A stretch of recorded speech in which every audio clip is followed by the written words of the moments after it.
Captain, incoming message.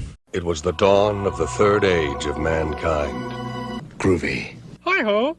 This is me, Kermit the Frog. Hello there.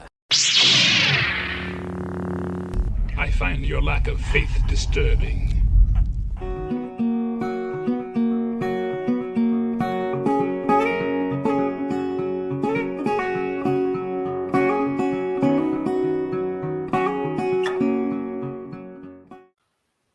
Welcome, everyone, to These and Those Sci-Fi Guys.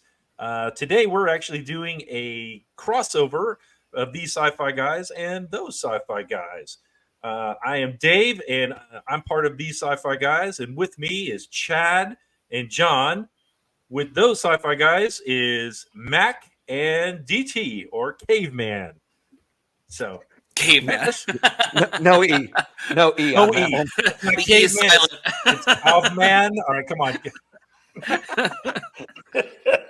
Off to a smashing start. We are off to a smashing start. But you know what? Hey, really, for those of you out there watching, we literally met like 10 minutes ago. I mean, we were emailing back and forth a little bit, but actually seeing each other's face, other than watching each other's podcasts, we really just met and actually talked shortly. I mean, just for a little bit ago.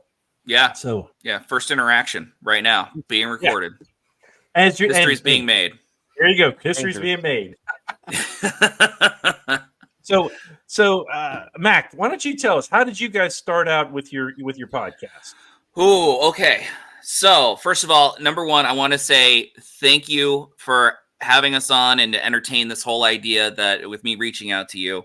And congratulations on you guys for your first anniversary. So wonderful accomplishment there. Happy for you guys. I started podcasting back in 2016. Another friend of mine came to me and said, I want to do a podcast with you. And we figured out a concept. It's still up. It's called Entwined Podcast. And it was a very, very produced podcast where we do history, we tell history stories, and we take two different elements in history and we showed how they were actually connected. And the big thing about that show was it had a nice aha moment at the end. It was fun to do. Tribune Broadcasting actually listed it as one of 2016's best new listens. Problem was it was so much work to do. The more production you have, it was at least 20-25 hours a month of research, writing, production, and everything. So that lasted a little over a year. And then I hung my microphone up, and then 2021 comes around. Well, 2020, I reached out to DT. He can explain that, but he and I were texting back and forth about a lot of sci-fi stuff. And then a year later, he reaches out to me and he goes, hey, so are you still podcasting? And I said, no, but what's up? And he goes, I think I have an idea. And I think DT can take it from there, fill in a couple of the blanks there and everything. So. Well, for starters, one of the things you failed to mention is that we grew up together. So yeah, well, there's that's that. how we met. Is that something you asked us? That's the next question. We lived up the street from each other, and we were the only kids in the neighborhood who were, let's just come out with it, we were the only sci-fi nerds in the neighborhood. So we kind of bonded over a lot of, it was the early 90s, so a lot of Star Wars, all that. But, we've kept in touch over the years. He's, when I moved around with the Army, he's out on the West Coast, so we were very rarely in the same time zone. But back in 2020, I was on my last deployment, and I got COVID really bad.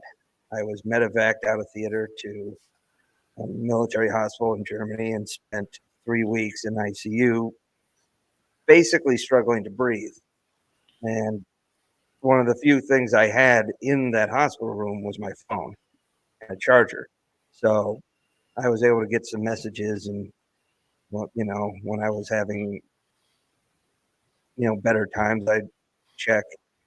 And Mack was one of the guys who checked in a lot, which I'm forever grateful for. And, being so exhausted and fighting, it was hard to, focus on anything longer than maybe a 10 to 15-minute video on YouTube.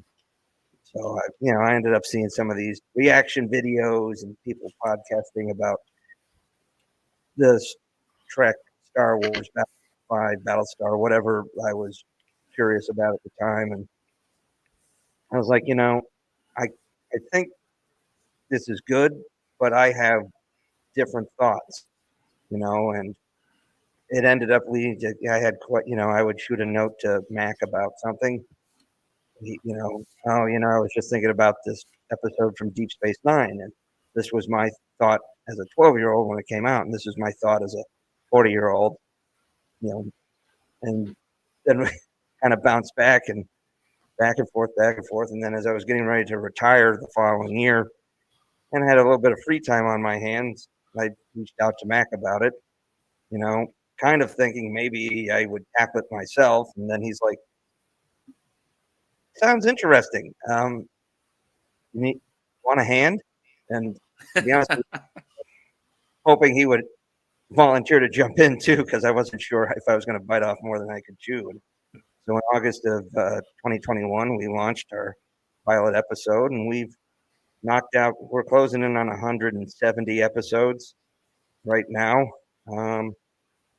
Almost. I'm going to close in on 3 years here soon. So just been a fun thing for us to do. I'm on the East Coast, he's on the West Coast, so it's always late at night for me. But it's been a great way for us to keep in touch, but also it allows me to classify going to see the latest Marvel movie or latest episode of research. So Yeah, research. Oh, I love it. yes, That's great. Go ahead, you were saying something? No, that's pretty much our story. That's where we are now. All right. Well, for us, ours kind of started. Well, I guess because I'm the one that started ours. I have always enjoyed podcasts. I really got into them really during. It was actually before COVID. I actually used to listen to a lot of. As you can see from my cup here, I'm a big football fan. I'm a big Tampa Bay Buccaneers fan. So I was listening to a whole bunch of them, and a guy I know from there. We had talked several times offline, and actually I went on there. Sometimes they would go live, and then they're like, "Hey, if you click on here, you can come on live," and then just started talking on that, and it's funny. Yes, I am an extrovert.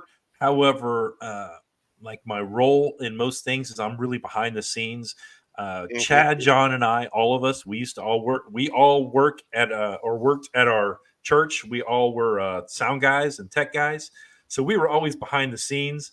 Whether it be doing the camera, whether it be doing live stream, or what have you, and that just kind of spurred on a lot of this of just like oh, we could do this better, right? We could do this better, or at church, and then it just kind of trickled.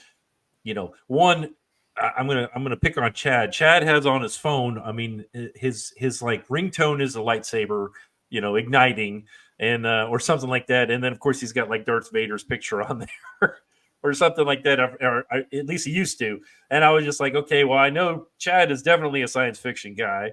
And then John and his wife, both of them, when I first met them, were huge Harry Potter fans.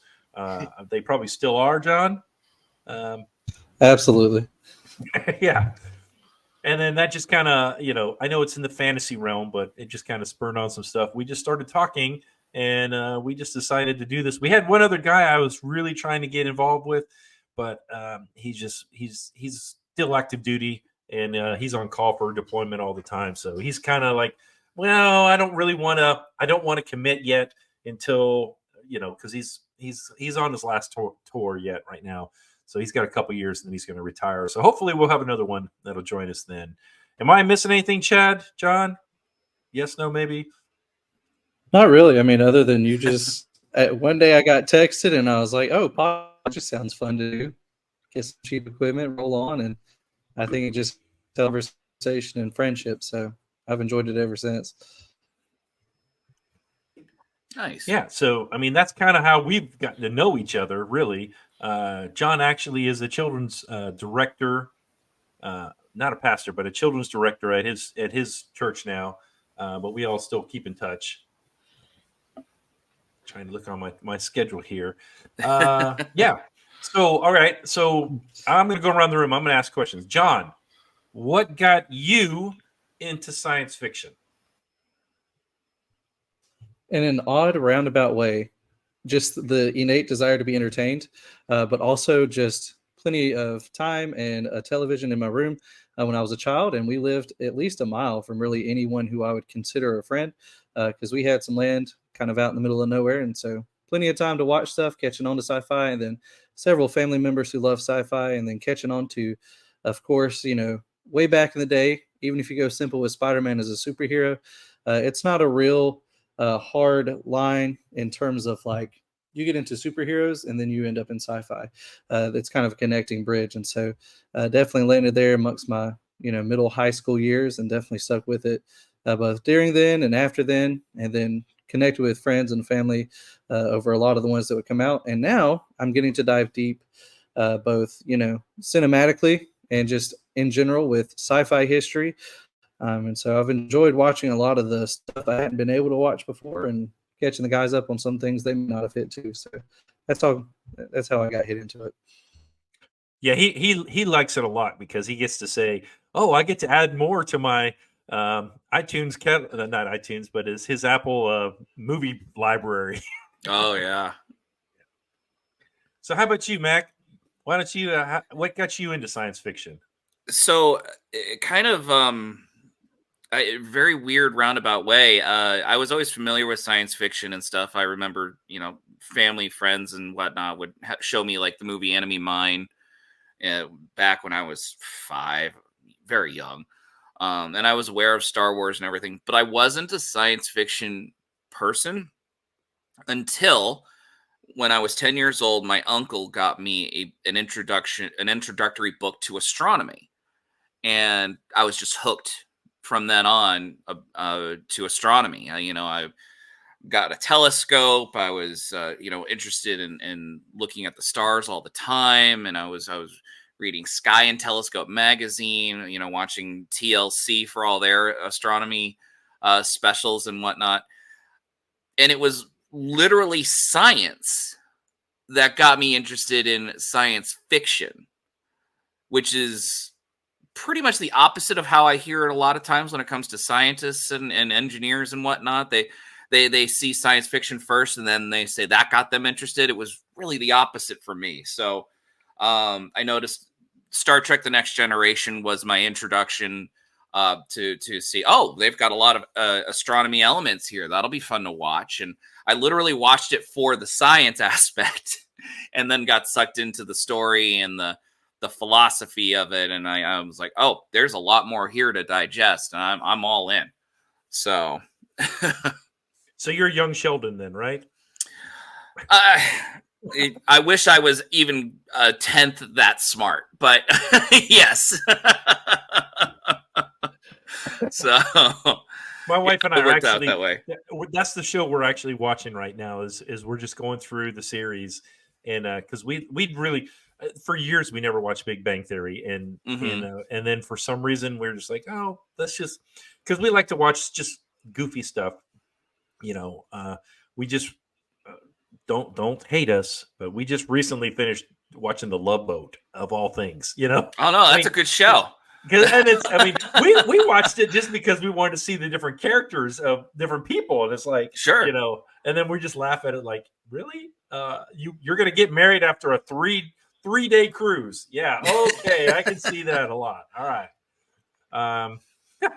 yeah, that's funny. Yeah, okay. Chad, why don't you tell us what got you into sci-fi? That's about this. Whoops, that's not me. Wrong button. It's about the same. I was maybe a kid and cousins that grew up in the 70s that saw Star Wars in theater. That had the tapes, all the series on tape. That was from New Hope to Return of the Jedi. So summers we'd be watching those. I watched He-Man and Lord, there's a lot of stuff. But just kids, I relate more to it. I was more introvert. I was more, hey, I can sit here and watch this and get into it and love it. And like I said, that's what brought me to, hey, I love computers. I love to try to do stuff. So that's more than just it's computers and love of sci-fi is what I like to do. Cool beans. All right, DT, your turn. Why don't you let us know what got you into science fiction? Not a whole lot different from Chad's, actually. I was a child of the 80s, growing up watching He-Man and Transformers. So there's some sci-fi, fantasy, hell, even G.I. Joe. A lot of those cartoons that we all grew up watching, or those in the 80s kind of grew up watching, those ones were very sci-fi and some fantasy related items. Just getting up on Saturday morning and watching episodes of the latest iteration of the Super Friends. Watching Superman, Batman. Why not, right? I mean, who wouldn't want to be Superman? Faster than a speeding bullet. Stronger. Almost impervious. Or Batman, ultra cool. Disappear. Springs up on bad guys. Or Optimus Prime.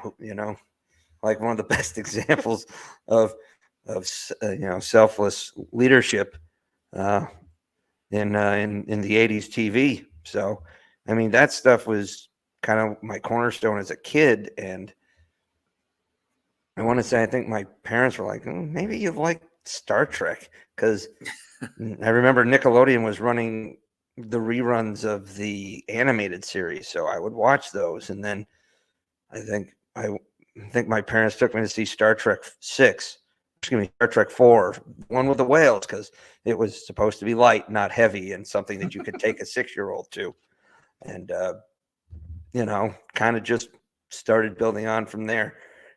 Started watching Star Trek, really got into Star Wars, and kind of stuck. Those were my two cornerstones as I kind of, became a teenager, watching the shows, going to the movies, reading the books, so just kind of, that was the half of me that was the kid who liked to read, the kid who liked studying history, the kid who liked, the military. And then, it kind of all fit in that same thing. I was a big history buff and, loved to read. So it kind of all went hand in hand because, everybody wants to say they're, James T. Kirk, but most of us ended up being a little bit more like Jean-Luc Picard, let me go ahead and read this tome. Yeah. But you don't want to act like Kirk, right? Act like Kirk? Sure. Speak like him? I'm not exactly sure. But it is fun to watch. Oh, yeah. It's hilarious. Well, for me, man, y'all make me feel old. Sorry. It's okay. I don't mind at all. Okay, I went to Star Wars in 76 when it first came out. I was a kid then. I think I was like, I don't know, 7 or 8 years old. And it was an instantaneous love for science fiction. I remember going to my grandparents' house, and there was nothing to do at my grandparents' house except for watch TV. And I grew up going to, whenever we visited them, it was always the B-rated monster movie of the day, or it was Kung Fu. Those were all the stuff that were what I ended up growing up watching constantly. Watching the original series, it was in syndication at the time in the early 70s, but I do remember seeing it constantly, and so I just naturally just kind of fell in love with the genre. my claim to fame when I was a kid was I saw Star Wars 43 times, or let me phrase it, A New Hope. But when I was a kid, it was Star Wars. It wasn't A New Hope. So that didn't come until much later on. Yeah. So, but yeah, that's kind of my claim to fame. So when it comes to science fiction, hey, here's an idea. We're going to do a fun thing now. We're going to do trivia. John, is your internet working good now? Think so? Listen, I'm kicking everything else off I can. We're doing our best. Smart. Did you put your fan underneath your computer to make sure, or the modem to make sure? I remember he had that problem a while back. Do you need some foil? I got some foil. Just tilt it at a certain angle. You got to tilt it. Yes. Dave knows what I'm talking about. It's like the antennas back in the day. Oh yeah, back in the day with the antenna, rabbit ears with the one antenna. We would take a coat hanger and go like this, and kind of it would turn and then turn. Hey, I grew up with 60-year-olds. I know the things we still haven't grown up. You sure, John? Although a funny story is, I'll tell you, I remember when my parents first got cable, and we had the knob on there, the click. So cable was 13 channels. Mm-hmm. I'm sorry, it was 12 because 0 wasn't a channel. It was 1 through 13. No, it was 13, 1 through 13. But you had to put it on channel 3, and you had a box up top. And if you flip the switch this way, you got HBO. If you flip this switch this way, you got Cinemax.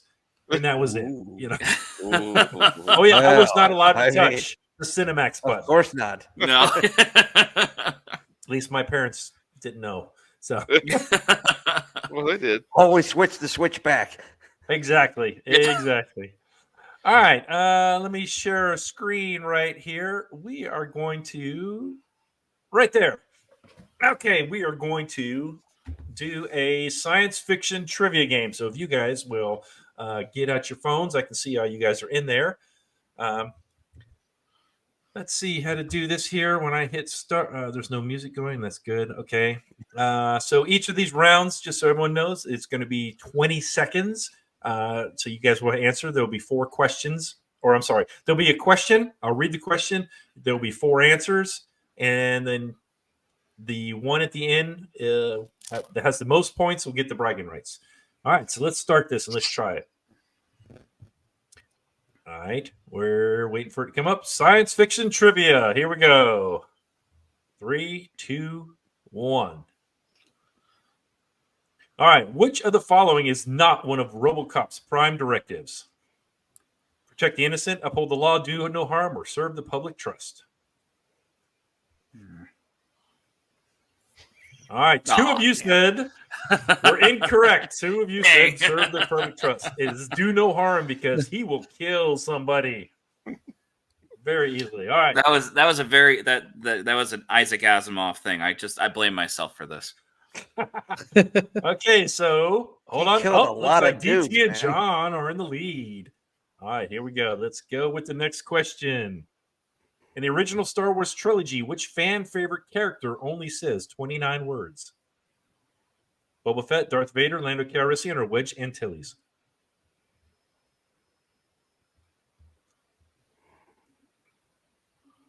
The answer is Boba Fett. Not a chance on that one. Yeah, he only says 29 words, and most of them are in Empire Strikes Back. Yeah. He's no good to me dead. Exactly. Exactly. And you guys don't have to wait for me to read the questions. Or I'll read the question. I won't read the answers. That way it'll speed things up a little bit. And all right, Mac, Chad, y'all need to answer some of these. Which rock group recorded the soundtrack for Flash Gordon? Oh. Yeah, it was All sacred. I had that right. one. You guys all got it. Queen. That serves no purpose for me. Well done. I can't wait if we all get it right. Queen did most of the movies. All right, DT is on fire. It's got an answer streak of 3. Let's go with the next question. The movie Stargate had 5 offshoot series: SG-1, Atlantis Universe, and Origins are 4. What is the 5th?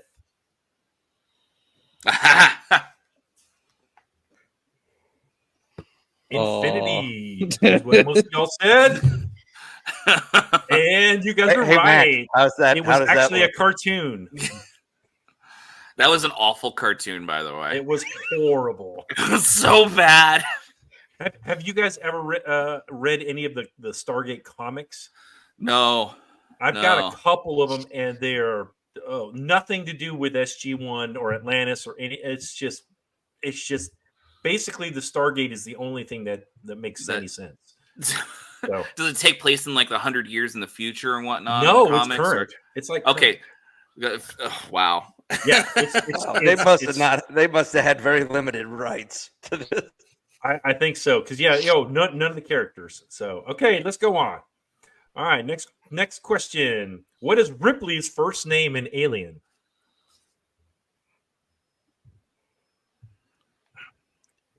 Two of you said Ellen. Two of you said Helen.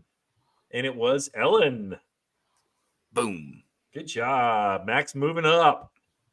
Those Although no Sci-Fi one's Guys have catching it. DT at this point. All right, next question.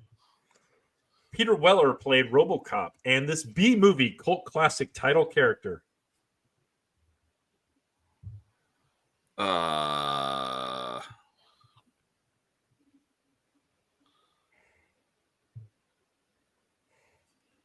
Buckaroo Banzai is what you guys all said, and you're correct.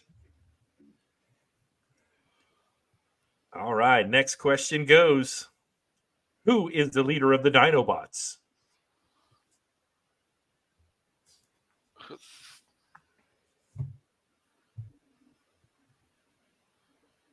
Oh, two of you said Grimlock. Two of you said Scorn. The answer was Grimlock.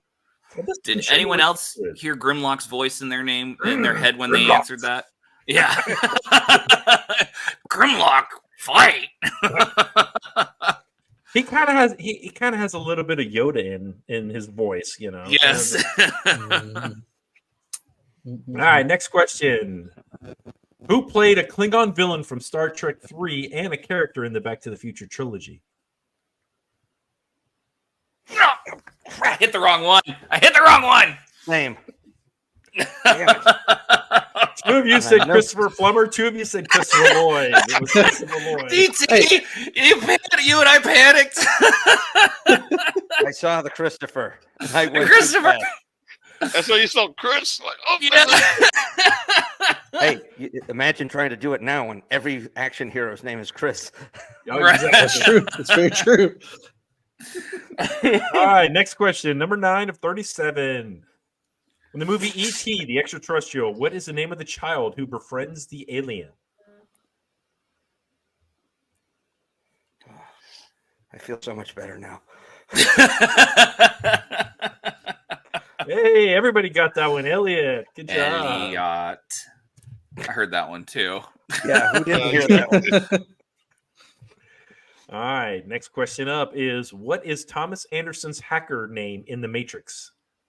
Oh. All right, only one of you got it wrong. Someone said Morpheus. Can anybody else at least hear Hugo Weaving's name in this voice? Mr. Anderson.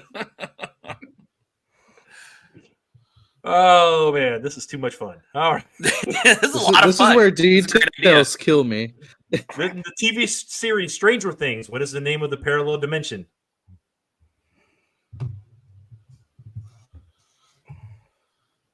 I had to throw that Transformers, the Omega Supreme in there just to see if anyone was doing it. Well done. You guys all got me. Good job. Because that's the only one I knew. Yeah, the multiverse in there. Like, well, yeah, true multiverse. All right, next question is, variations of what line have made it into every film of the Star Wars saga?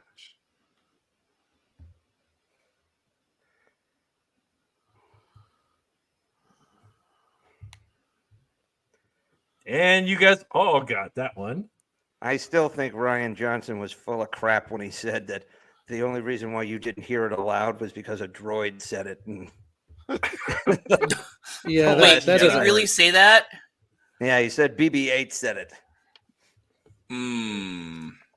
Questionable. Yeah, that doesn't work for this. Okay, questionable, but I googled a lot of these. Some of them I knew. So,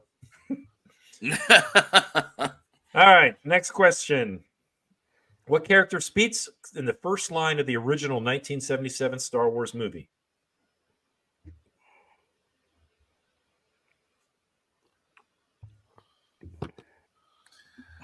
That's a tricky one. It is a tricky one, and it was C-3PO. Dang. Chad is on fire. All right. Next question. In Guardians of the Galaxy, what memento does Peter Quill have from his mother?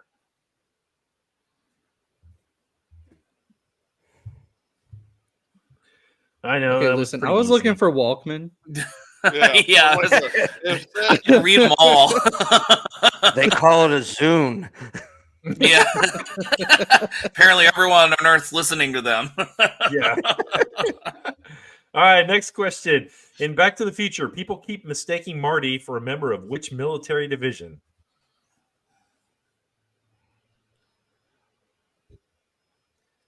No, I didn't put your service in here, DT. Dang. You did put my service in there. Oh, I did. I'm sorry. Yeah, that's right. Yeah. I didn't put my service. I was Air Force, so yeah, it was the Navy. This not is the Coast only Guard. time this will happen tonight, guys. The only time. John got it. John's like, yes. All right. Next question.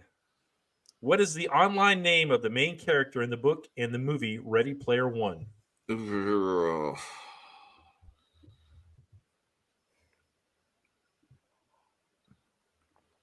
Nope. All of y'all got it wrong. It was Parseval. Artemis was the girl. Anorak was the wizard, and Sorrento was the bad guy. I saw that movie exactly I thought once. Sorrento was a Kia. Yeah. I want to apologize for my friend DT. He's known for these kinds of jokes. Oh, that's fine. I don't mind. Hey, grab a kiss. Look, somebody's got to make up for the charisma vacuum. That is Listen, Mack. I would say with four children in the house, it's appreciated on this end. Yeah. Okay, next question. All right. What movie was considered a spoof of Star Trek? What, Star Wars isn't on there? That would be Spaceballs. Yeah, that was Spoof? Spaceballs. Homage. Tim Allen. Oh, yeah. All right, next question up.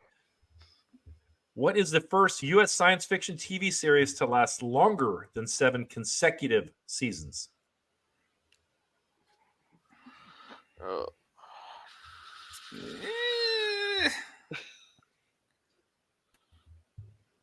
Dang. Dang. I was just It was the X-Files, guys. Dang. That was your Actually, jam, too. all of these lasted 7 seasons, but not all of them were consecutive. X-Files was the first that was consecutive. Mm-hmm. And then number 2 was actually Stargate SG-1. Then the Twilight Zone, because they actually took like a 10-year hiatus. So, Well, they keep I had to bringing throw one. Twilight Zone back like every 10 years anyway. yeah, exactly. Man, y'all are slowly creeping up there to DT, but is it a little too late? I don't know. We're on number 19 of 37, so there's time. What UK television show began in the 1960s? I had to give y'all a couple easy ones in here. Thank you for that. My questions. Got it. Okay, what movie was following line? You know the difference between you and me? I make this look good. Oh. That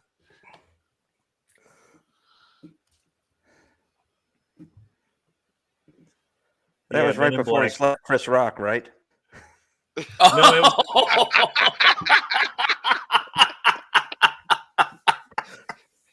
Woo!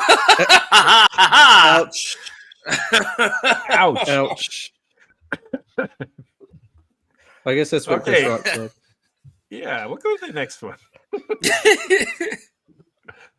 Okay, all right, here we go. What crime-riddled city serves as a setting for the 1987 movie RoboCop? Uh-oh. My answers aren't coming up. Just give it a second. Mine's a couple. Maybe It's the same crime-ridden city right now. True. Oh, wait a minute. Was it Detroit? It was Yeah. Detroit. I hit it. It didn't. My internet must have done something. All right, It's all right. It's all right. We'll It's see all if the right. next one. John. If the next one doesn't, we can. No, don't worry. Keep going. All right, let's see here. All right, scoreboard. DT is back on fire again with a streak of 3. What 1970s TV show was supposed to be a sequel to the TV show UFO? Ooh.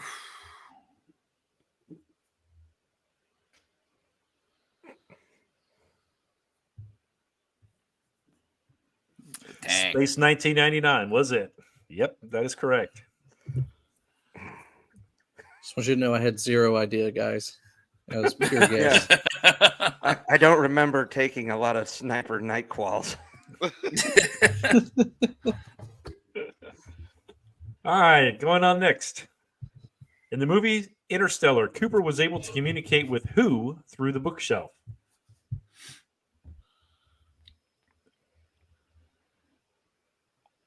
This is a pure guess. I was gonna say, I know our two guys should know it because we've done this movie. It would help me if I remembered the names. Again, details, guys, not it for me. Right. Still, how can you not know? I mean, he said her name Oh, 9,000 times. Murph. Isn't it a drinking game? Yeah, Isn't think it a it drinking is. game? it should be a drinking game. How many times he said Murph? I've never saw the movie, but I knew his daughter's name was Murph just because of that. Oh. Well, if you want to, Are if we you ever sure? want to watch a movie on bad parenting, watch the Watch movie the movie. Yeah. Oh, gosh. because he obviously loves Murph and hates his son. So, Yeah. just saying. Yeah. Look, right. you hear Murph more up here in Boston. This movie was a breakthrough film for the actor Vin Diesel.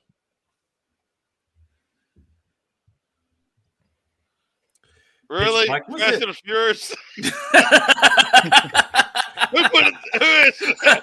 I think by the way, I he's mean, I laughing, remember it's him got saving to be Private Mack. Ryan, but you know, Yeah, he was in that too. I forgot No, about actually, that. Yeah. if you look at all the answers, he was in all these movies. Yeah, no. So Hey, listen, why I'm trying- I wasn't the one guy this time, though. I'm just proud of that. Did the Iron Giant come out in 98? I don't know. Yeah, That it can be came out looked the up. year after look, Pitch nobody's Black did. perfect. Plenty of you guys missed some other shit. I've missed all of it. Language. Okay, what character was revived from a 1929 comic strip to make it into a TV series after the movie Star Wars premiered? Huh.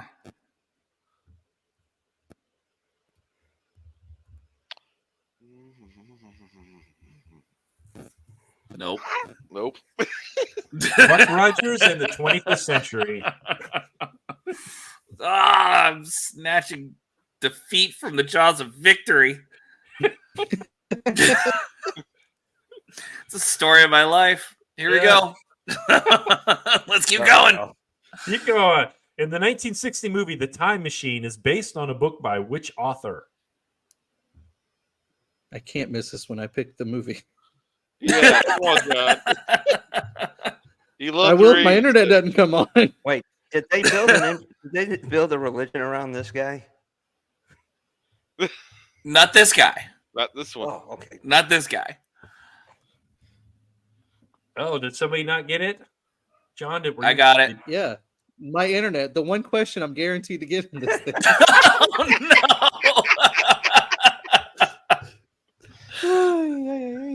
Oh, man. You know, I had a lot of fun figuring out these questions. I can. These tell are you. good questions. I appreciate this. Yeah, All right. there's quite a few I don't know. In 1980 movie, what are the phrases "greetings program" and "end of line" used?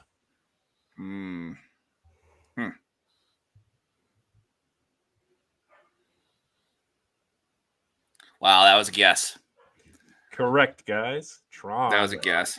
I am not a Tron fan. Not because I have anything against it. I just... Because this is his own video game. Yeah. Greetings programs. Yeah. I should have told you. All right. Where are we at? I guess that's me. like your opinion, man. What movie is the following line from? There is only one man who would dare to give me the raspberry. Lone Star. Really, you gave it away. Yeah. If it didn't say Lone Star, I would have had to think about it. Okay. I love that. Note to movie self. so Take out much. All right. We're zipping right along here. What is the name of the main character in the Terminator franchise?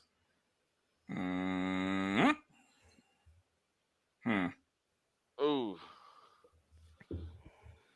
Whoo! That is up Sarah for debate. Connor is the That is name. up for I was debate. thinking that. I was like, Sarah, God, which one? That is up for debate. Yeah, well, I mean, the original Terminators were all about her. Yes. Now, where do you cut it True. off? Like, do you cut it off at Terminator 2? That's the Maybe only 3. decent movie of Terminators are 1 and 2, so we cut it off at 2. I thought There you 3 go. wasn't I bad, agree. especially when you start looking at what they did after. 3 gets a reevaluation. much like I want- Star Wars sequel. I want to apologize for DT here. It's okay. Not saying it's great. I just think afterwards it just fell. Yeah. Are you Definitely. leaking air? Who said the needs of the many outweigh the needs of the few?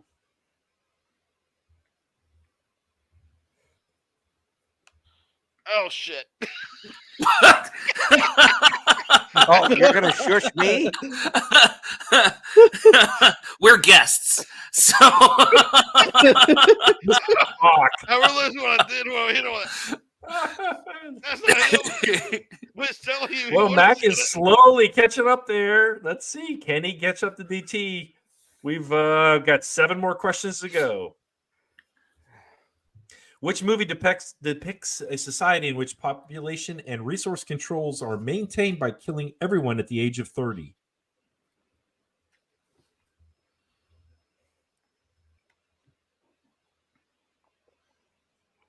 I was just thinking about District 9 today, by the way. Logan's Run is the correct answer. Blade Runner was a good number 2. Yeah, I haven't seen Logan's Run. So. Yeah. That was my generation, Logan's Run. Now, Yeah. I can tell you the first movie was out there. Yeah. You put Hunger Games in there. Was that Michael York? Yes. Yeah. Yes. Okay, next question. In the movie has the line, or as the good Reverend would say, why we are on this particular mission, we will never know.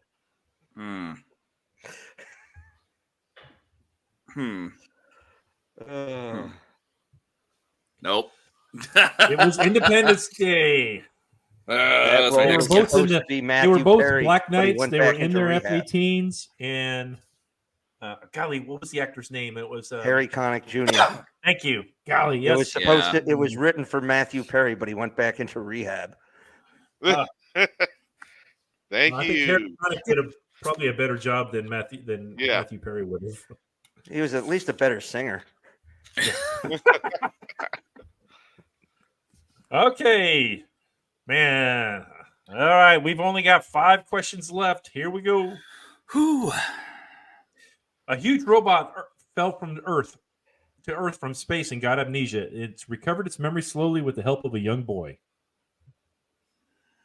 Yeah, there you go. That was easy.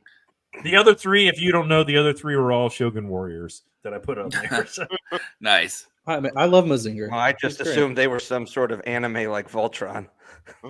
They were sort of. I mean, they were more of a toy line back in the 70s, and then they have a comic series on them. And then Matt Singer was it considered a Shogun Warrior, even though it had its own series. Actually, it had like 5 or 6 series. It's wild. All right, let's see. Rod Serling created what famous 1950s science fiction television show? I don't need my computer telling me. Was that a bit too swift to answer?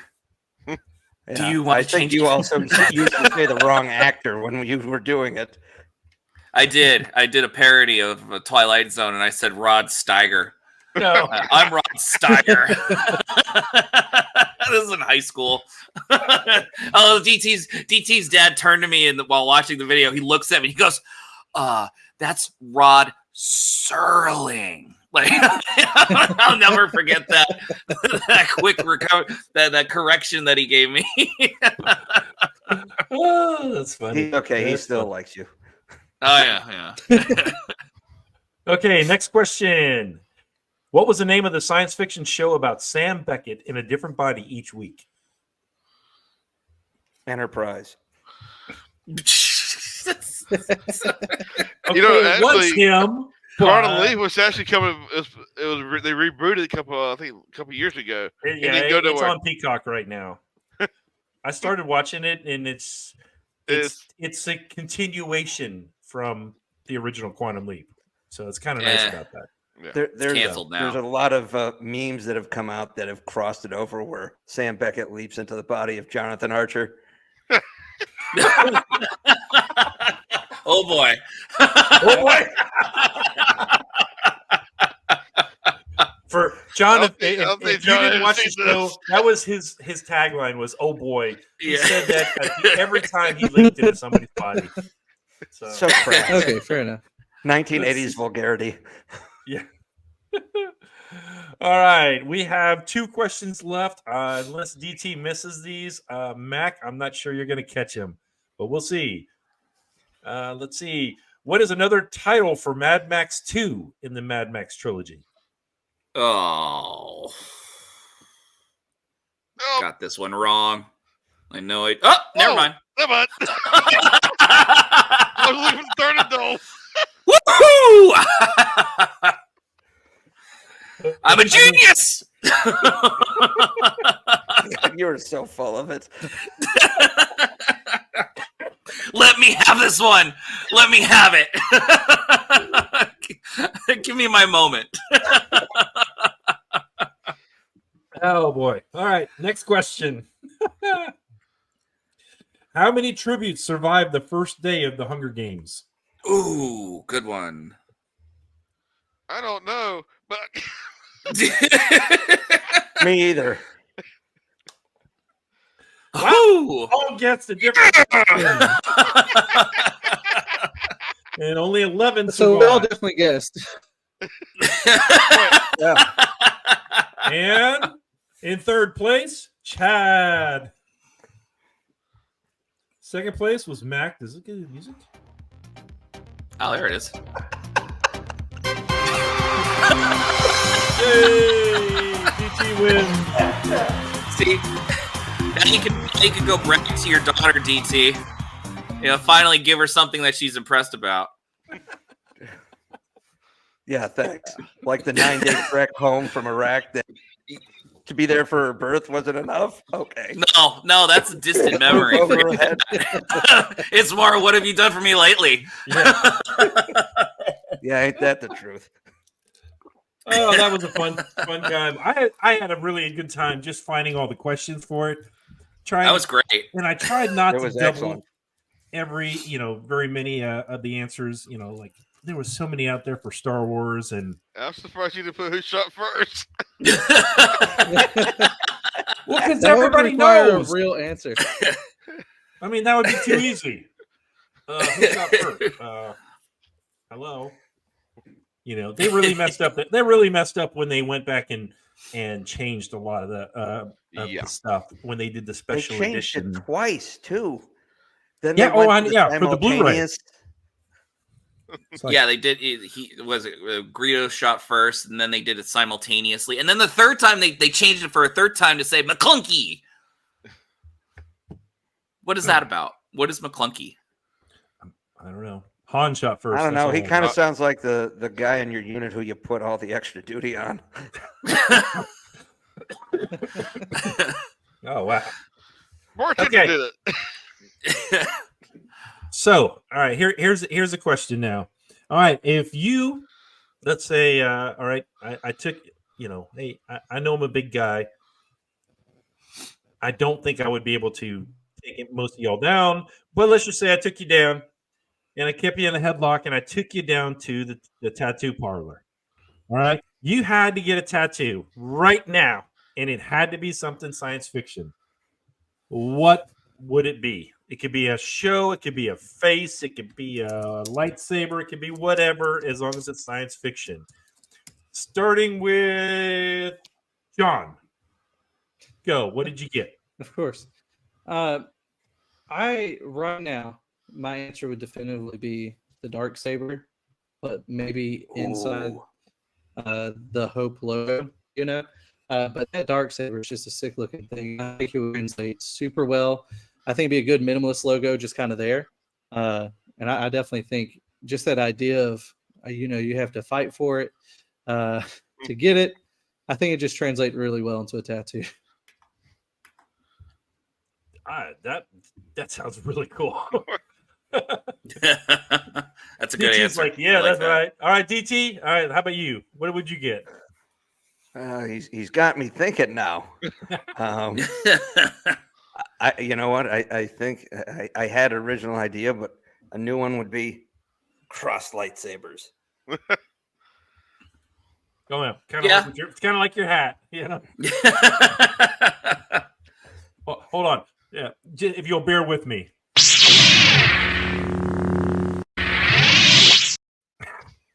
Green. We're and not blue. rating Nice. this episode, but when we do our ratings, we have the cross lightsabers. Well done.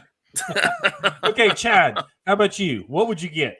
Ooh, I would do the Mandalorian the symbol. Okay, I know what you're talking about. The symbol for it's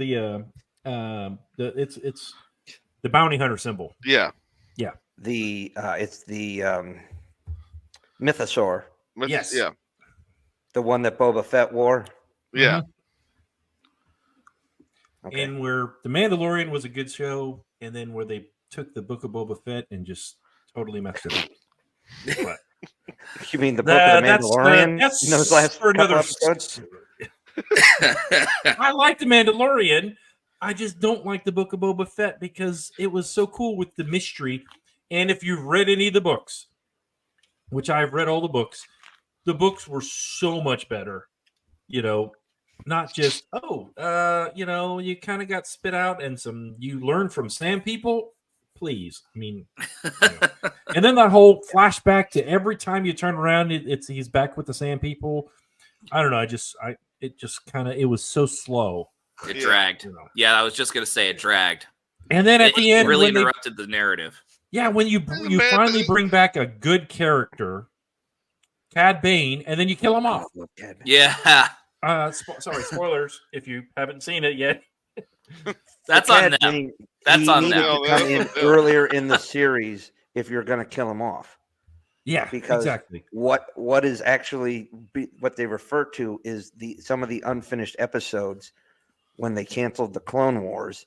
There's rough animation out there, but Boba Fett and Cad Bane kind of joined forces with some other bounty hunters, but it ends with an original showdown, which is why Cad Bane says to him, I'm going to teach you one last lesson. But if you didn't go scrounging the internet or looking at the bottom of the Blu-ray for these things, you wouldn't have known that. Yeah, I would not have known that at all. Okay, Mac, how about you? It's hard for me to describe for my tattoo. Sorry, I interrupted you. My apologies. I'm so excited to share it. I'm not a tattoo person, but this is really the only one that I would find. Can I share my screen? Is that all right? Yeah, go ahead. The etiquette? Yeah, go ahead. Okay, and then share screen, please.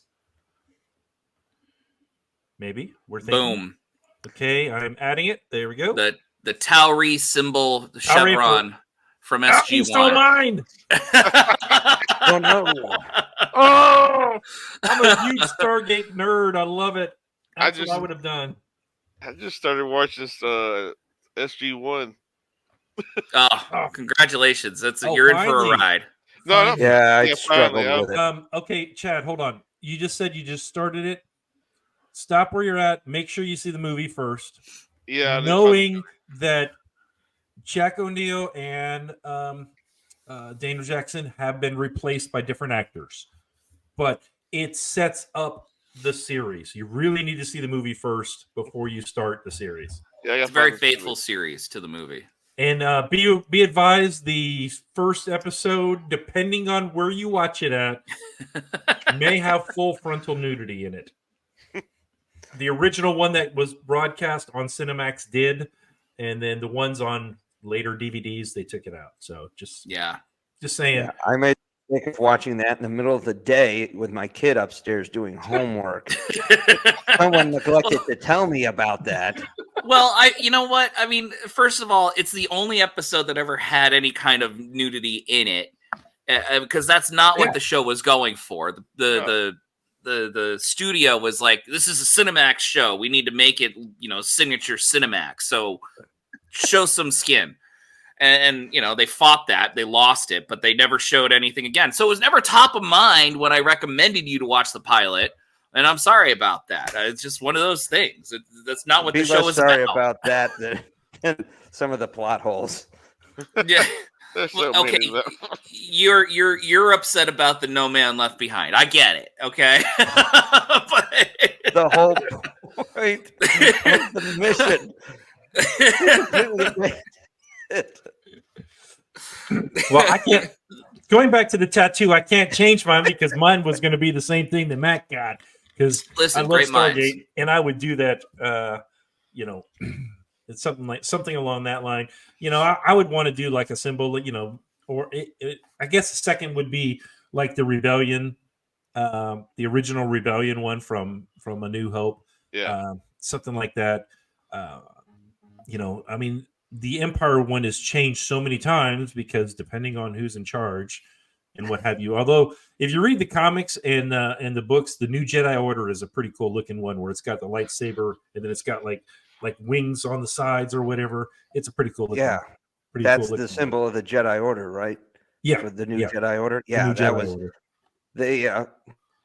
the Disney purchase threw out so much good stuff from the expanded universe.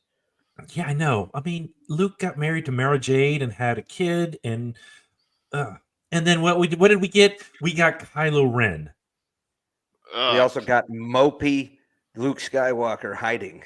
Yeah, exactly. And then I will kill Luke Skywalker off. There's no sense of him having there. I'm like, yeah. No, actually, all right. If you want a really good story and you like Star Wars, if you read the books and the comics especially, I'll throw a spoiler out there for you. One of the major characters dies, and no, it's not Han Solo. But Han Solo, it affects him tremendously. And okay, I'll tell you, Chewbacca dies. We all figured that out. I stopped reading the series for 10 years after I read that. That's how pissed I got. Chewbacca dies, saving one of Han's kids, and oh man, it really is. It's so sad, but they wrote it so well. Nobody had a better death, I think, in Star Wars history than Chewbacca in that series. Oh yeah, John, look at the stuff you have to look forward to. So. If you really want to get deep into this, his internet's out there. Okay, behold the lore masters. Well, since we've been talking about movies and TV shows, okay, if you could be put into any movie or a TV show, what would it be? And to follow up with that is, what role would you play? Would you replace a character, or would you be an additional cast member? So let's start with Chad. There's several to go out there with. Yeah. But if I had to choose one, I'll just place myself in there and be an extra cast. I would say just any Star Wars. Just put me in the background on one. I'm just Just in the background? I mean, you wouldn't want to be like Luke's brother. look. Instead of Leia, be Luke's Well, brother. I didn't want to say I more want in to the fix the issue. Oh, there's another one out there, and he had to be Leia. Well, just change it then. Fix it right. It doesn't have to be Leia. Put Although in the comics, she is pretty awesome as a Jedi. When she finally gets her Force powers, oh yeah, she's pretty sick. They did that in the expanded universe pretty well. Oh yeah, that's why I said I love the expanded universe. I really now. Don't get me wrong. There are some books like Tatooine Ghost. Oh gosh. Oh, what are we doing? We're hunting for a painting. Why? Because it has Jedi secrets in the painting. The dumbest thing I've ever read. Yeah. But and that they were doing early drops of Thrawn in that one. Yeah. Yeah. Now, okay. We'll get to that. Okay. All right. Let's go. How about you, Mac? What character would you be, or what movie, TV show? You look like a Trekkie, so I'm thinking you want to be part of Next Generation, don't you? I thought about that. That was it was a tough one. I thought about that, but then I was also thinking, all right, real world psychological damage. What are the risks here? And literally, those people in TNG are superhuman. And I just want to bring up, one aspect, and this has been shown throughout the series and Deep Space Nine and everything.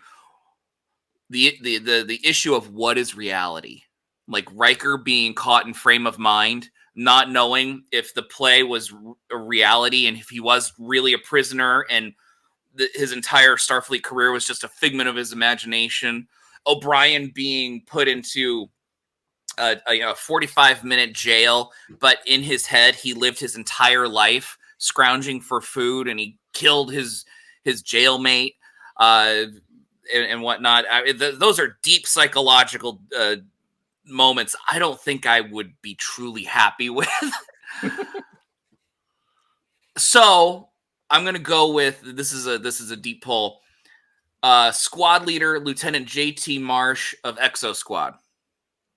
Oh, like there's not any sort of psychological issues with the genocide of humanity? A little different.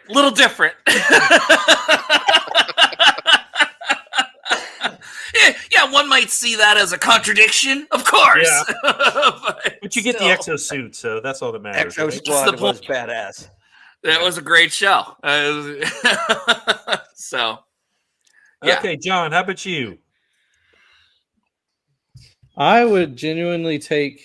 It's very loose to say any mech universe, but anywhere I could pilot a gigantic robot, I would take all day long. But not like the Marvel Iron Man type, but like legit, just like the Maz and Kaiser, the Gundam. I would love a Gundam suit.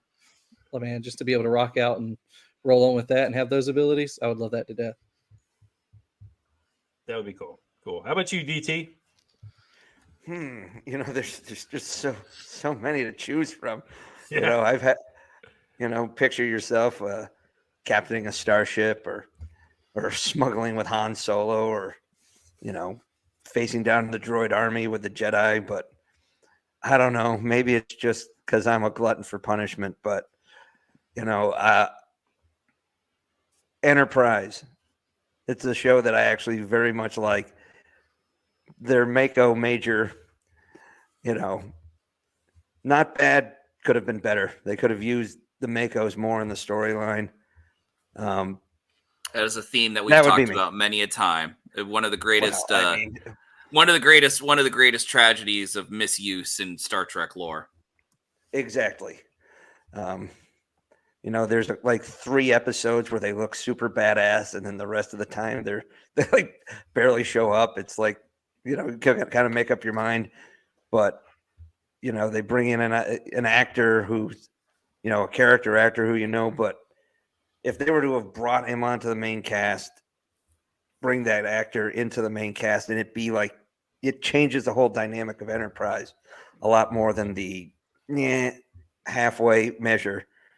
And plus, it's also stuff I know. So, it's one of the easiest places to put myself. That's pretty cool. That's cool. Yeah, I did go to a Comic-Con dressed as a Mako. I can't picture that. So, needless to say, I definitely gained a little bit of weight since I retired. So, not the cutting look I was hoping for. Yeah. Yeah. As for me, well, I was in the Air Force for a long time. I did 20 years, and I was a crew chief on aircraft. If I could do anything, I'd be on Battlestar Galactica, and I would replace crew chief Troil. Ooh, Tyrrell. Tyrrell. Yeah, Tyrrell. Yeah. Thank you. And that role, just because that's what I've done for so long, and I would love to, to me, those secondary characters like O'Brien, like Tyrell, I can't pronounce his name. Tyrell. Tyrell, thank you. Tyrell. Those guys, I really like when they have those secondary characters who are not the bridge crew or the captain, where you see the secondary guys and girls, and they really, until the very end, that was a really good series. And then they just, again, like everything else, they try to shove. I mean, they did the same thing with Enterprise. They tried to shove too much, oh, hey, let's have the Borg in the Enterprise. What? They didn't find out about the Borg until Next Generation. I mean, come on. Misstep. There was a couple of missteps in the first couple seasons. The last two really kind of seemed they were hitting their stride before they got the rug yanked out from under them in Enterprise. Yeah, but I feel you. Yeah, I mean, I love Scott Bakula. I really do. I think he did a great job. Trip was one of my favorite characters. Yes, just Florida man. Yeah, fun guys. I love fun people. Fun people to be around. Okay. Oh, we are going to do a draft now. This last week has been a draft in the NFL. So, okay, each of you guys are going to draft 1, 2, 3, 4 people: a fighter, a transport/support vehicle, and a capital ship. Starting off, you guys may see me typing. I'm not going to put it up on the screen until the very end. But it's going to start out with Mack. Mack, you get the first pick. Okay, so you said it was fighter, capital ship, transport ship, and... It's either transport and or support. Okay. It's the same, I kind of group those together. All right. Was there a fourth category? No. 4 people, a fighter, a transport/support, so it could be either or, and a capital ship. All right. I am going to have to go with... All right. So, P.S. McKay has called in and made the decision to call in the Enterprise E as a capital ship. Enterprise E. Oh, Not by my the way, favorite. if somebody takes one, like Mac said, the Enterprise E, no one else can take the Enterprise E. So figured that was how we're going to do it. Yep. All right, Makes sense. DT, you are up on the clock. So are we just going to go through and just do capital ships then? No, you do whoever you want. It's up to you. The order you do it in, whatever. If you want to do a fighter, you do a fighter. If you want to do one of your people, do one of your people. I'm going to go ahead and choose one of my people. Okay, go ahead. Captain John Sheridan, Babylon 5. That's good. That was a good one. Good draft. Good draft. Another space Jesus. There's a lot of those. Yeah, he came back from life. Back from the dead. Sheridan. Nobody's perfect. I can't spell his name right, but it's okay. All right. Who's up next? Next will be Chad.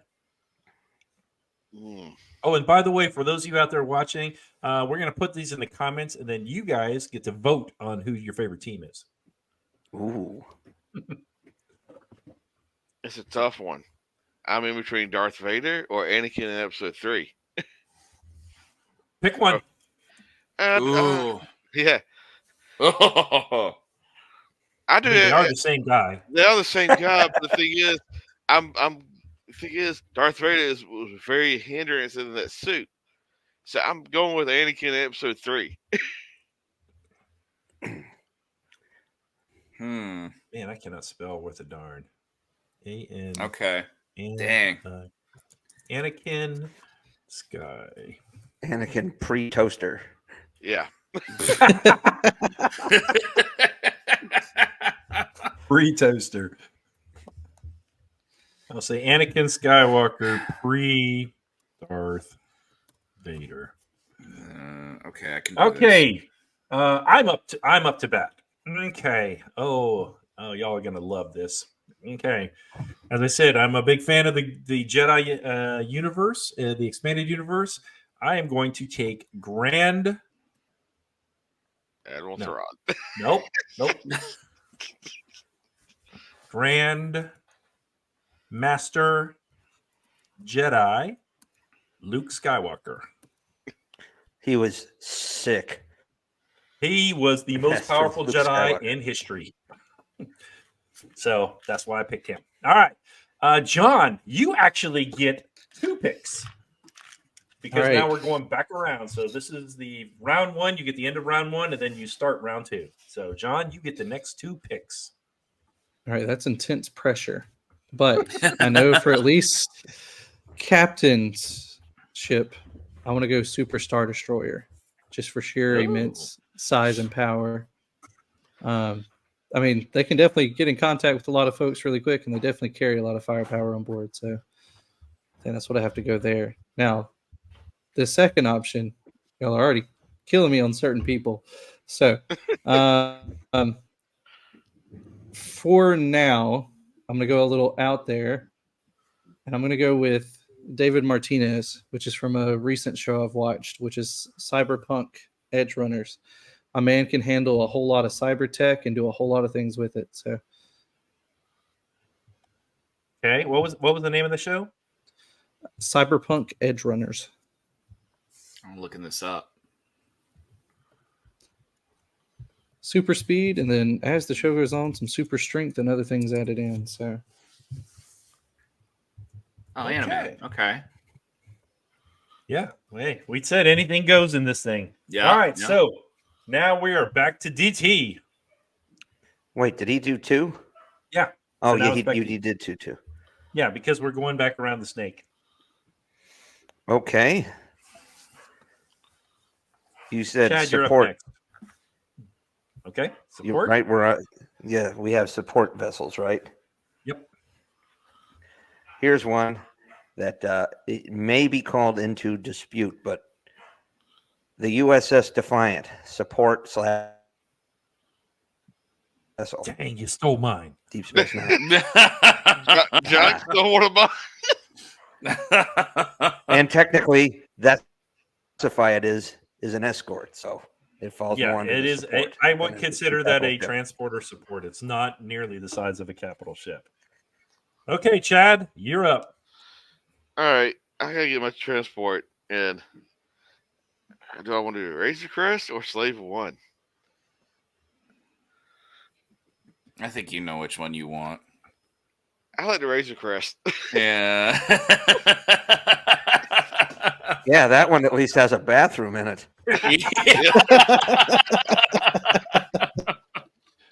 Yeah, really. Okay, I am up. All right, my next person. Oh, hold on. I got a little sheet here. What do I do with it? My picks. Okay. My next pick will be a T-1000 Terminator. Dang.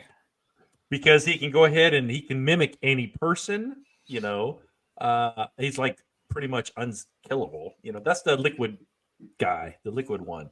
No, they get frozen. He can get frozen. Yes, he can get frozen with the right amount of stuff, but he is still pretty sick. So, okay, next up is John. No, wait, hold on. I totally did this wrong. It's supposed to be. I was supposed to be second, but it don't matter. Mac, you're up. Okay. I was gonna do my fighter, but I'm gonna do support ship because I think someone's gonna take it. I forgot what the name. The Whitestar ships from Babylon 5. Yep, the Whitestar. Whitestar. Yeah, I'll take that every day. Yeah. Oh, those very are nice. Yeah, those are 6 ships. So, you took the Babylon 5 Defiant. Very nice. Yeah, I did. Well, you took that, and I was thinking maybe I could go around and get the Valiant, but I'm like, no. Okay, now Mac, you're up again. Okay, fighter. Jean Grey, Phoenix Jean Grey. Ooh. Is a fighter spaceship? Oh, never mind. I mean, if you want that as one of your people, warrior. Yeah, the warrior. Oh no, I'm sorry. When I said fighter, I meant like an X-wing or Gotcha. Okay. I should have said that as a ship. Sorry. You gotta. I mean, you can use Jean Grey as one of your people if you want to do. I'm gonna use Jean Grey, the Phoenix Jean Grey, as one of my people, as my. Is it Grey or Gray? EY, I think. EY. HEBHONIX, something like that. I can't spell. So that's the only thing I can think of that can counter a Grandmaster Jedi. Okay, well, hold on. We're we are in round 3, right? Now we are at DT. You up with 1. Okay. Well, if you're going to have one of the ships, you got to have one of the guys that can keep it running. I'm taking Miles O'Brien on my crew. That guy can patch stuff together. He's like Star Trek's MacGyver.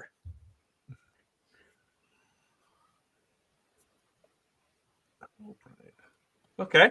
Miles O'Brien it is. Chad, you're up. Trying to think here. I always like the look of this ship, and this is I never saw it on a Star Wars movie or a show, but it was on a video game back in the 90s. You stole it. It was the TIE Fighter. It was the one that got the split. It's almost like the wing was almost like the TIE Defender. The Defender? You would know. Either the Interceptor or the Defender. I think it was. Hold on. Oh, you might be thinking of the Interceptor. It's got like the forked wing. Yeah. On either side. Yeah, okay. That's the Interceptor. Yeah, I think it's Interceptor. I looked it up. Okay, TIE Interceptor for you. That is pretty sweet. That's a nice pick. That's a good looking ship. Okay, next up is me. Well, heck, I better take it now while I can because I want the TIE Defender. From Rebels. No, I want the one from the Grand Admiral Thrawn designed. Yeah. Rebels in there, but if you actually play Rebels or what is it? Squadrons on the Xbox or PlayStation. Is it the one that has the 3 fins? That's got the 3 that are kind of. They look like. They brought it into Star Wars Rebels, the TV series. When they brought Thrawn in, they brought that over from the extended universe. That's a good one. I almost feel like someone should pick Dave Filoni then if they're just going to grab all the Star Wars dudes. Hold on a second here, John, so you can see what I'm talking about. Share screen. Here you go. That's it right there. Oh yeah. Yep. Yeah, they brought that into Star Wars Rebels, the TV show. It looked sick. That's a good one. Good pick. Yeah, it was actually designed, but it was being designed at the same time as the Death Star was by Thrawn. So that's why there was so much. That's where he wanted more money to be able to fix it right, and they wanted to spend more money on the Death Star. Okay, so John, you're up. This one, so I'm going fighter ship as well at this point. Mainly because, I mean, several were stolen at this point. I think, based off of more so looks, because it was built more for atmospheric conditions, the TIE Striker. Oh, okay. The Striker. Yeah, I know what that is. TIE Striker. Okay, and now you get to pick again. How do I get another 2 pick? Oh, God. Because you were the last pick, and now you're the first pick of the next round. Okay, that's fair. So I go. You and Mack are the only ones that are going to go back to back at some times because Mack did the first pick. So Fair enough. I'm going to go fighter again there, like actual person. no, you get one fighter. Fighter as in fighter. I know, but fighter is in person here. Okay, it's a person. My bad. I think I got to take Optimus Prime. Oh, that's good. Oh, Impressive. that one was on the list. Nice. Because he doesn't go down easy, first of all. And second of all, he's pretty powerful as is. He's died twice, but he keeps coming back. Yeah, he's just you don't want Rodimus Prime? That would require knowledge of these such things. It was basically when they made the Transformers movie in 1984, they decided to destroy and kill off the whole original line so they could sell more toys. And so Optimus Prime dies, and Rodimus Prime takes the shard or whatever and puts it in him. Or actually, it was Hot Rod, then turns into Rodimus Prime. So yeah, Rodimus had his arc, his hero's journey. It wouldn't be a bad deal. I mean, it's no Optimus, but yeah. Okay, for me, now it's my next pick. I am going to take Data.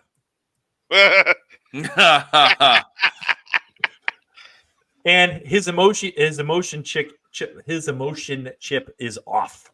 Nice. As far as I'm concerned.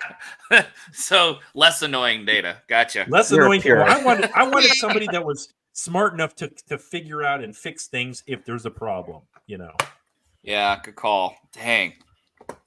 Okay, next up will be Chad. So I'm gonna do a capital ship.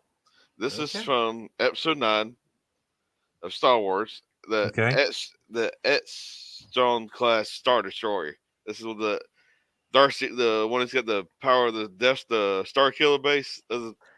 Oh, okay. What is that called? The Sith Star Destroyers from Exegol, right? Yeah.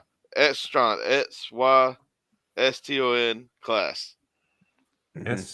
STYSON. XY, like XY, X-ray, Yankee. XY, okay. STON. STON Star Destroyer. Yeah. Okay. All right, Chad. So all your ships are done. You just need people. Yep.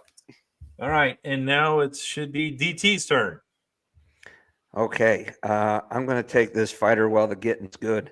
I'm just taking the hot rod, man. I'm taking X-Wing all the way. Get classic from the original trilogy or the souped up one from the from the sequel trilogy. Yeah, I didn't like the sequels, but I did like Pose, that black one. That was that was a sweet ship. Had the reduced engine. So how they cut them down. Yeah, it had a smaller profile. That was sick. Okay, Mac, you've got the next 2 picks. All right, so what's left for me? You need 3 people and a fighter. 3 people and a fighter. All right, I'm gonna take the Battlestar Galactica Vipers for my fighter. Nice. The 2004 reboot. Okay, those are pretty sweet. That's you doing the classic ones from the reboot or the modern one from the reboot? The modern ones in the reboot. I think that's the Mark IV. I don't know. Yeah. I'll look it up. Something like that.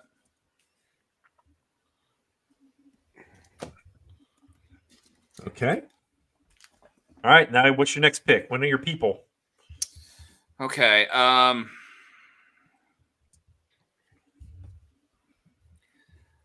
I'm nervous now. All right, so I got 3 people left. Yes, sir.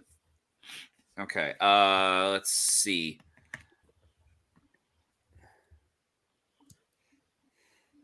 I'm going to go with Professor Xavier.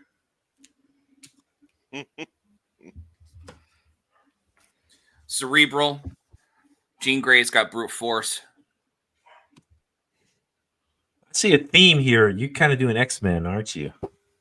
Well, if we're in a world where we're dealing with the existence of Jedi, then I gotta counter it somehow. So, okay, yeah, that's true. That's true. I'm not saying we're all gonna fight each other. I mean, unless y'all want to, that would be pretty cool. Okay, DT, you are up. You need 2 people and a capital ship. All right, so I'm going to go a little unconventional with the capital ship. I love this ship. It's so cool. The Excalibur from Crusade, the B5 spinoff. That's a good one. I actually thought about doing that one too. The main guns that just focus from the 3 prongs down the fuselage and just it's like a mini Death Star kind of rig. It is cool. Okay. Let's see. You got 2 left. Max got 2 left. Chad, it's your pick. I gotta go with. All you got is 3 people left. 3 people, I know. I'm gonna go with Master Windu. Drawing the light in the dark. Okay, Master Windu. All right. Next up should be me. Well, I'm going to hold off on my capital ship because all you guys have already picked yours. I think I'm going to go with my last person. I'm going to pick Rogue. I thought about her. X-Men cartoon. Yeah. Because 1, she's got the Southern charm. She is so sweet. For 2, she'll just absorb your powers and use them against you. Or 3, she'll just kill you by holding too long and absorbing everything from you. So, anyway. That's true. Yeah. Okay, good, John. Good choice. Good choice. You got 2. All right. I think we'll focus mainly on people this time. So I have you have a character, a huge robot. Yep. And David Martinez. So for other people, I think I'm going to go video game side this time. I'm going to go with the main character of Portal, which is Chell. Because I think having a portal gun in any fight, I mean, especially if you think of contending against other people in any sci-fi universe, although she's very specifically in hers, I mean, going up a super AI computer that's running a whole factory still and keeping everything alive there, and then being able to overcome that, not just once, I definitely think she could hold her own in other universes, especially with the portal gun. So that's the first of this time. And then the second, that's where I'm struggling the most. So I think I need just a person. And I think of the sci-fi we've watched, because y'all have picked a lot of the great Star Wars characters. So I think I'm going to stay away from Star Wars still. I'm going to go Neo. I think I have to. Good choice. Okay. Yeah. So just so you know, strong. You are the last choice, and yours is going to be a transporter support. So start thinking about it.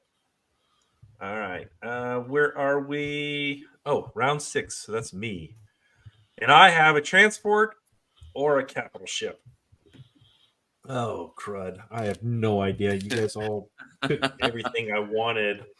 I made an idea sheet. Let me go back and look at this. Oh, gosh. Yeah, I really wanted the Defiant. And that one was taken away. Gatling gun phasers. There's you know what? I think I'm going to take Moya. Moya. I thought about Moya. Moya from Farscape. I'm not too far into Farscape. I'm kind of discovering it for the first time. Moya has a starburst, but she doesn't have weapons, does she? Yeah, that's why she's a transport. Yeah. Okay.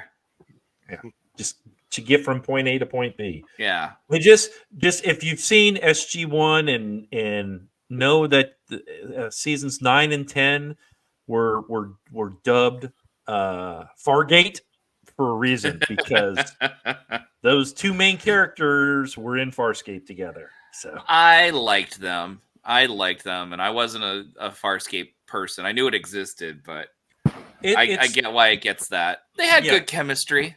It's fun. Actually, I think they did better in Farscape than they did in SG1 by far. Well, yeah, they've got a little bit of a Acting-wise. more mystique to them. Acting-wise. In that. Yeah. Okay, Chad, you're up. You got one person.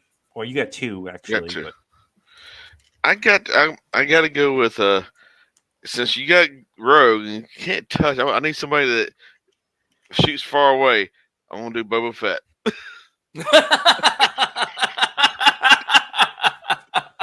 hey, if you actually read the comics, Boba Fett is the only non-Jedi to go head-to-head with Darth Vader and draw him to a tie. Yeah. So that's not a win. It's actually over here. I've got backups for people, and he's my backup. I was like, if I can't get somebody, I'll get this person. Okay, should be now DT. You've got two people left, so just pick one. All right. I'm going to go ahead and jump in on a favorite of mine, Captain Rex. Smart. Yep. Kicks butt. Can think outside the box. And when he gets old, sweet beard. Was he in Obi-Wan? The guy? No, Rex. He was one of the clones. He was. I know. Like Remember when he was? Although what do y'all think? Okay, I got to jump in here. What do y'all think? Was he in Return of the Jedi? Did they make? As far as do you guys think that was him? That one picture you see of him? I'll accept the retcon. I'll accept. It's a retcon. That was just a random family member of a production hand or a producer or something that was there when they first filmed it. He still looked badass. But he still looks cool. Yeah, Rex is awesome. He's probably one of my favorite, if not my favorite from the Clone Wars. He was great. I feel that almost as much as the slaughter of the Jedi Order, the tragedy of the clone army is one of the most heartbreaking things in all of Star Wars. Mm-hmm. Although Bad Batch is doing a pretty good job. Yeah. Kind of. All it's doing is breaking my heart, though. This season. Although, if you read the comics, and the problem with the comics is Karen Travis did a series on this, and she wrote 5 books, and the 6th book was supposed to close all of it out, and they never wrote the 6th book because right as that time it was getting ready to be written, Disney bought it out and said, "We're changing everything." So. Yeah. If you read any of those series, it's called Republic Commando. Any of those, and they actually talk about how the clones have a defect which will allow them to age rapidly after a certain point, and then how they're trying to find a cure for it. So, I mean, it really is good. But the way they've done Bad Batch has been pretty good. Although I'm not a fan of Omega, and then they kill off Tech. I mean, come on. Hold up. Sorry. Please don't. Spoiler. Oh no! Oh no! Oh no! No. I got caught up. I finished season 1. I guess there's 2. Oh, I'm sorry. I thought you were caught up. My fault. Nope. Sorry. Blood has been drawn. Okay, Mac, why don't you go ahead and give us your last 2 people? All right. So, much of the same vein, we have these awesome ships and whatnot. I need someone to help make it go. So I'm going to pick Geordi LaForge. DT and I have had an active debate on who is the best engineer in sci-fi, and it has vacillated between O'Brien and Geordi. quite a bit. But you don't have to take our word for it. No.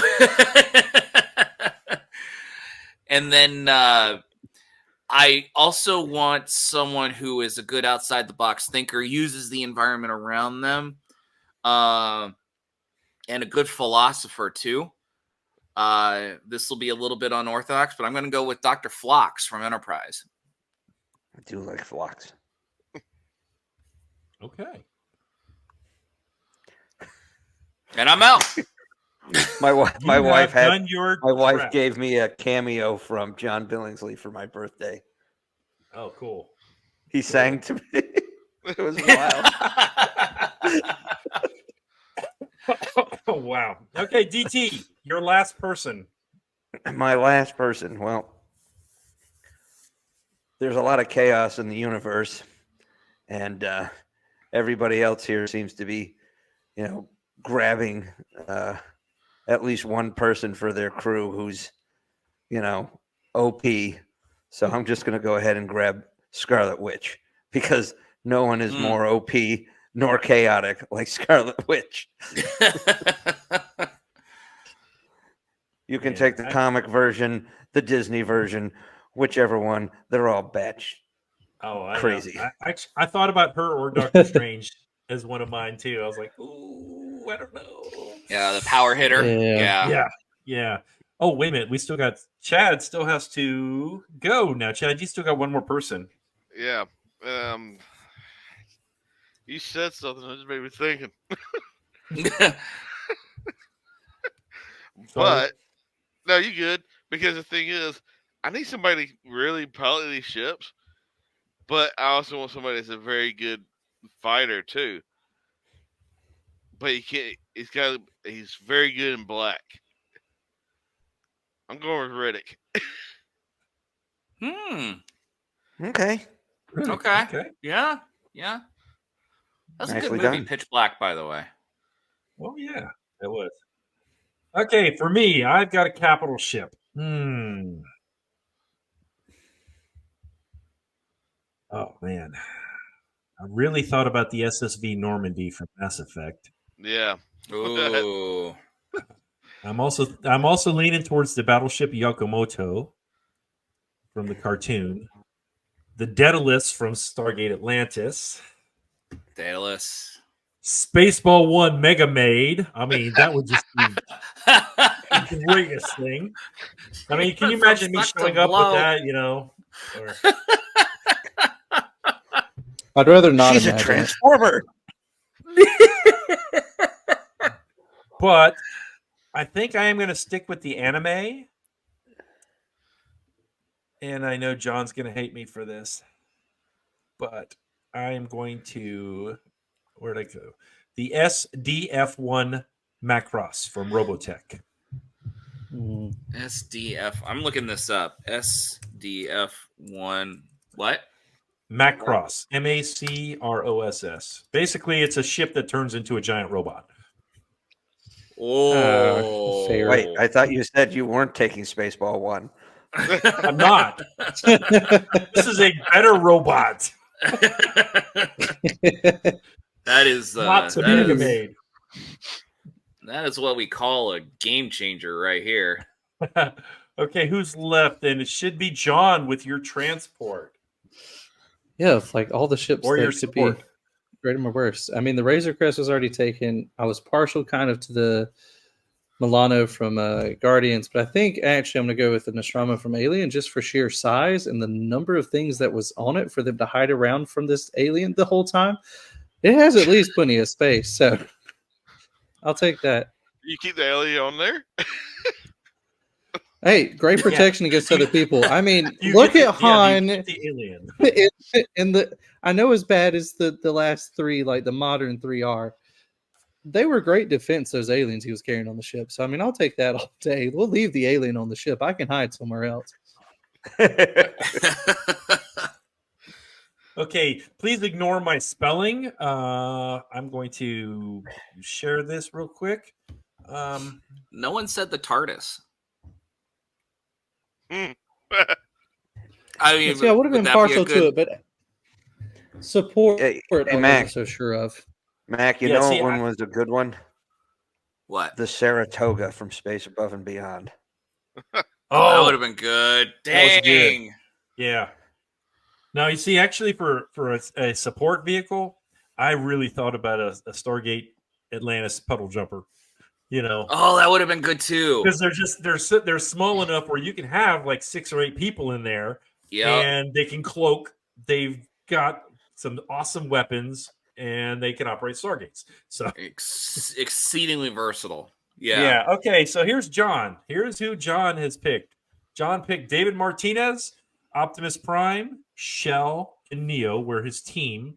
He is using a TIE Striker support vehicle of the Nostromo. I can't pronounce it. And his capital ship is a Super Star Destroyer. Next, I'm diverse, if nothing else. Yeah. Next up we'll go DT. DT has Captain John Sheridan, Miles O'Brien, Captain Rex, and Scarlet, which is his people. Fighter is an X-Wing. Transport ship is the destroyed USS Defiant. I mean, because it did die, didn't it? Yeah. USS Apollo. Yeah, which they renamed. Carpet down. Defiant, yeah. Yeah, And they put purple carpet in. From Babylon 5. Next up, we will go with Mack. Mack has Jean Grey, the Phoenix, Dr. Flox, Geordi LaForge, and Professor X. That's a strong team there. I can tell. Yeah. I'm sorry. With a Viper, the modern one, I think it's the MK4. I don't know. With a Whitestar and the Enterprise E. Oh, I think you've definitely got one of the best ship setups. Did I do John? We did John, right? Yes.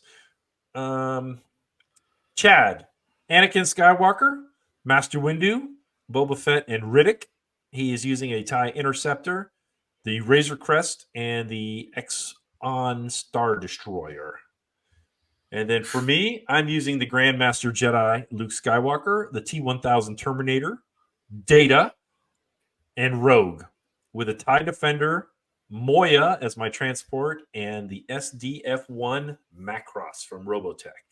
That's a good distribution right there. Yeah, I was I kind of want stuff. So anyway, we're going to put all these eventually once I get them spelled right. We'll put them at least on ours. We're going to go ahead and put them in the notes and say, "Hey guys, vote on them. Tell us which ones you guys like." I don't know if we can put them in there or not. But anyway, I think really it's good that we just didn't get pigeonholed into Star Trek and Star Wars. Well, I mean, you really could have, because there were so many things from Star Trek and Star Wars that you could. No one picked Yoda or a Borg Yoda was cube. my number 2 behind. I would have picked Clone Wars Yoda because, I mean, I didn't like the prequels, but man, he could handle a lightsaber. That was pretty sick. I don't know. I actually, one of the things I liked the most about The Last Jedi, and I didn't like much, but Frank Oz coming back to puppet a Yoda Force Ghost with that whimsical humor that he has. Yeah. Best part of the movie. Most of the rest of it was a mess, but that one was awesome. Yeah, well, we're running a little long on time, but you know what? If we're good with it, let's stick with this. I got one last question we'll do. Okay, if you could have any superhero power, what would it be and why?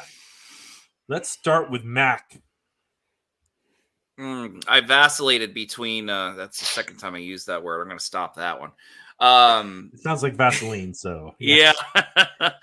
I went between Spider-Man and Professor X. I'm gonna have to go with Professor X. I think he's just super powered. He has the ability to be able to anticipate an adversary, and he can also use those powers to help those in distress, emotionally and even physically in some circumstances. So I'm gonna go with Professor X. Okay. It's a burden. It would be a big burden, but I think I could do that. Okay, Chad, you. What is your superpower? Darn. So much. Mm-hmm. I don't want to do no time change. My stance, you change time, you gonna affect something. So I think I'm gonna go with something like Jedi, like Great Master Yoda, or something like just a force. Use the force. Okay. We'll go with that. John, how about you, buddy? So I'm going to kind of modify Professor X because I think I want a superpower of mind control that allows me to quote unquote give someone else superpowers, as in like control their genetics to the point they become a mutant, but I'm the only one that can control the superpower, like with that specific limit on it. So I could raise up a whole army of superpowers and just be me. That's, I think that would be borderline my diabolical. It could be. It very well could be, but we got an insight into John here, everybody. it's the fighter you must watch out for. This is very It said superpower. It didn't say good. Yeah, no, that's true. That's true. Okay, DT, how about you? You know, I'm going to take a little bit of an unconventional, and I'm going to actually use a power that comes via a totem. The Green Lantern power ring, which grants, flight, defense, all sorts of, whatever your mind can come up with to fight crime, to save lives, to, apparently make yourself have a green animated suit. Yeah, plus it also comes with a great code that you have to use. I don't know. I always found the Green Lantern powering the power that comes with it, the ability to manipulate via your will, manipulate energy via will power. It's actually pretty awesome. Yeah, if you go by the comics and some of the even the superhero friends, I think I remember Green Lantern was on some of those way back in the day. Is if you go by that, he's a great character. If you go by the movie, not so much. The Justice League, from the DC animated universe of the late 90s, early 2000s. They used John Stewart, Green Lantern, voiced by Phil Lamar. He was really good, and you got to see a lot of interesting use of the Green Lantern Corps in their ring powers. So, yeah, love Ryan Reynolds. Not that movie. Yeah, exactly. We just watched Free Guy with Ryan Reynolds in it, and he was really good in that. He was great in Deadpool too. Yeah. Oh, love Deadpool. Well, I'm going to take a little unconventional one in mind. You guys are going to laugh at this, most of you guys, because I know most of your ages. I'm taking the Zach Morris superpower. Timeout. Son of a gun. Take the time out and then manipulate whatever you need to manipulate to make sure that you're in the clear. Then the time in. I totally forgot about that. Time. You're fixing whatever needs to be fixed, and then you're coming back in. Wow. To me, I mean, that would be a great power to have. I think you apparently win. The power of breaking the fourth wall as well. Yeah.